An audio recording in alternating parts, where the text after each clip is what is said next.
আসসালামু আলাইকুম এভরিওয়ান, কেমন আছেন সবাই?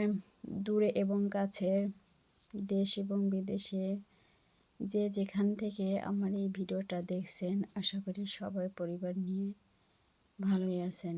আমিও আপনাদের দোয়ায় আল্লাহর রহমতে ভালোই আছি।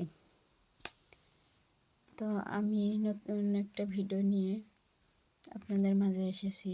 এই ভিডিওটা দেখতে দেখতে যদি কোথাও ভালো লাগে, প্লিজ দয়া করে সাবস্ক্রাইব করবেন এবং আমাকে সাপোর্ট করবেন, আমার পাশে থাকবেন। তো আমি আগে মেহেদিটা বেটে নিলাম, মাথায় দিব। এর আগে আমি মেথি আমলকি বেটে নিয়েছি, ওটা আপনাদেরকে দেখাইনি।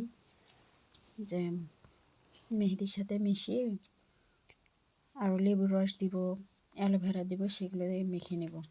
মেখে নিয়ে মাথায় দিয়েছি। আর এর সাথে আমি একটু কাঁচা হলুদ বেটে নিচ্ছি, স্কিনে লাগাবো বলে, বেসন দিয়ে। কাঁচা হলুদ কিন্তু সরাসরি এমনি লাগানো যাবে না, বেসন দিয়ে ভালো করে মিশে গোসলের আগে 20 মিনিট মেখে তারপরে গোসল করলে স্কিনটা অনেক গ্লো করে, স্কিনের অনেক প্রবলেম দূর করে, কালো দাগ দূর করে।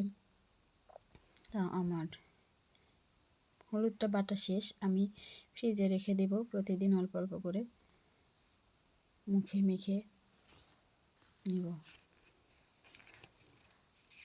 তো আপনারা কীভাবে রূপচর্চা করেন প্লিজ কমেন্টে জানাবেন। আমি তেমন রূপচর্চা করি না। আজকের ভিডিওটা এই পর্যন্তই।